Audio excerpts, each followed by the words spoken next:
जिसके घर में अनाज नहीं है उसका दीपक बुझा हुआ है, जिसके घर में रोजगार नहीं है उसका दीपक बुझा हुआ है, जिसके घर में बीमार हैं लोग दीपक बुझा हुआ है, जिसके पास कपड़े नहीं है उसका घर दीपक बुझा हुआ है, जिसके पास रोटी और कपड़ा और मकान नहीं है उसका दीपक बुझा हुआ है, जिसके घर में शिक्षा नहीं है उसका दीपक बुझा हुआ है। मैं कहता हूं यहाँ के लोगों से कि आप दीपक जलाओ मत जलाओ, या तुम्हारे घर में एक ग्रेजुएट बच्चा है, एक पोस्ट ग्रेजुएट बच्चा है, एक इंजीनियर और डॉक्टर है, एक आईएएस और आईपीएस है, तो समझो तुम्हारा दीपक जिंदगी भर दीपक जल के कल बुझ जाएगा। लेकिन तुम्हारे ज्ञान का दीपक जब तक तुम जिंदा हो जब तक वो जलता रहेगा।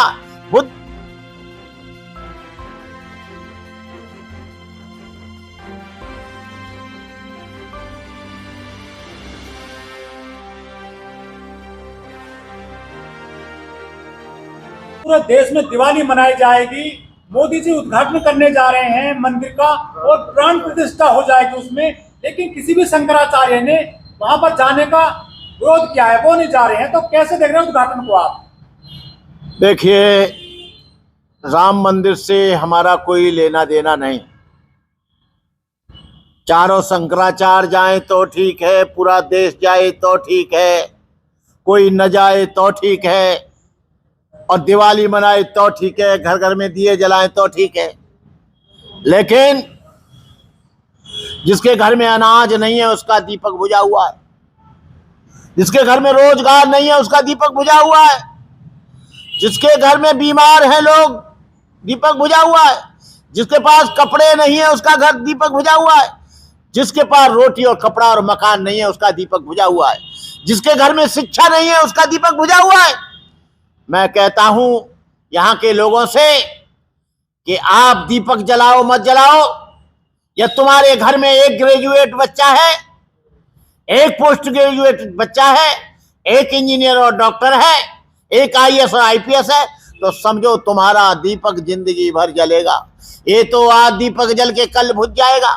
लेकिन तुम्हारे ज्ञान का दीपक जब तक तुम जिंदा हो जब तक वो जलता रहेगा।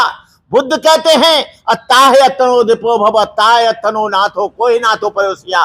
बुद्ध ने कहा तुम अपने अंदर ज्ञान का दीपक जलाओ, प्रज्ञा का दीपक जलाओ, और दीपक जलेगा तो इससे तुम्हारी बुद्धि का विकास होगा। एक ज्ञान का दीपक जलेगा तो तुम्हारे घर में प्रकाश होगा। ये लोग मूर्ख बनाकर ऐसी जगह दीपक जलवा रहे हैं जहां से शिक्षा को भी छीन रहे हैं, रोजगार को भी छीन रहे हैं, और कह रहे हैं तुम्हारा दीपक जलेगा। रेलवे बेचा जा रहा है, भेल बेचा जा रहा है, तेल बेचा जा रहा है, डीआरडीओ बेचा जा रहा है, बीएचएल बेचा जा रहा है, पोस्ट ऑफिस बेचा जा रहा है, एलआईसी बेची जा रही है, पीएनटी बेच दी गई, और फिर कह रहे कि दीपक जलेगा। अरे दीपक कहां से जलेगा जब उसको रोटी नहीं मिलेगी, रोजगार नहीं मिलेगा। उसका दीपक तो क्या, वो स्वयं भी बुझ जाएगा, भूखा मर जाएगा, प्यासा मर जाएगा, ठंड में मर जाएगा, बीमारियां हो जाएंगी। उसका दीपक तो अपने आप बुझ जाएगा। जिसके पास पैसा नहीं है, अरे दीपक तो उनका जलेगा जो देश की संपत्ति लूट रहे हैं, दीपक तो उनका जलेगा जो 10-10 लाख के सूट पहन रहे हैं, दीपक जलेगा तो अडानी अंबानी का जलेगा, दीपक जलेगा तो मोदी का जलेगा, दीपक जलेगा तो उन टाटा बिरला डालमिया का जलेगा, दीपक जलेगा तो पूंजीपतियों का जलेगा। यहाँ 90% यहाँ पर 100 करोड़ लोग ऐसे हैं जिनको रोज लाना पड़ता है, रोज खाना पड़ता है। आज खाकर कल के बारे में सोचता है, आज बच्चे की फीस देकर अगले महीने में फीस देने की सोचता है, आज आकर उसका बच्चा बीए करता है, उसे कल रोजगार को ढूंढना पड़ता है। आज रोजगार नहीं रहे इस देश में, कम से कम 5 करोड़ नौजवान बेरोजगार घूम रहे हैं। जो मोदी जी ने कहा था कि 2 करोड़ लोगों को रोजगार देंगे, 15-15 लाख रुपया तुम्हारे खाते में आएंगे, ये जुमलेबाजी करके सत्ता में आ गए। एक को भी 2 करोड़ नहीं मिला, एक को भी कुछ पैसा नहीं मिला, एक को भी रोजगार नहीं मिला। वो सब लोग नंगा हो गए, गरीब हो गए, भुखमरी आ गई, तबाही आ गई। कल मुझे 4 बच्चे ठाकुरों के मिले, मैं रेल से आ रहा था, उन्होंने कहा स्वामी जी जॉब नहीं है, इस मोदी ने तो सत्यानाश कर दिया। एक ब्राह्मण मिला, वो बच्चा रिक्शा चला रहा है, मैंने कहा कितना पढ़ा है, उसने कहा स्वामी जी मैं एमए हूँ। उसने 20 रुपया राजू प्लेस के मांगे, मैंने उसे 40 दिए। उसने कहा स्वामी जी रोजगार नहीं है। मैंने कहा रोजगार पहले था, अब क्या हो गया कि रोजगार कहाँ मिलेगा? रोजगार तो इन्होंने खत्म कर दिए, रोजगार के अवसर खत्म कर दिए, जगह कहीं निकल नहीं रही है, एजुकेशन बढ़ती जा रही है, एजुकेशन महंगी हो गई है। ये देश को पूरा का पूरा नेस्ते नाबूद कर रहे हैं। मंदिर से कोई भूख नहीं बुझेगी, मंदिर से कोई शिक्षा नहीं मिलेगी। मंदिर तो क्या है, हमारी आस्था तो घर पर बैठे भी हो सकती है, हम राम को घर पे भी बच सकते हैं। और जिसका मन पवित्र है उसको किसी मंदिर में जाने की जरूरत नहीं है। What is dharma? To maintain purity of life is dharma. These are three forms of purity: purity of mind, purity of speech, purity of body. Buddha कहते हैं जिसका मन पवित्र है, जिसकी वाणी पवित्र है, जिसका कर्म पवित्र है, जो चोरी नहीं करता, व्यभिचार नहीं करता, झूठ नहीं बोलता, हत्या नहीं करता, वो कोई नशीले पदार्थ ग्रहण नहीं करता, वो सारे के सारे लोग धार्मिक हैं। उनसे ज्यादा धार्मिक कोई नहीं। आप जानते हैं यहाँ ताले पड़ते हैं, लेकिन जापान में किसी के घर में ताला नहीं लगता।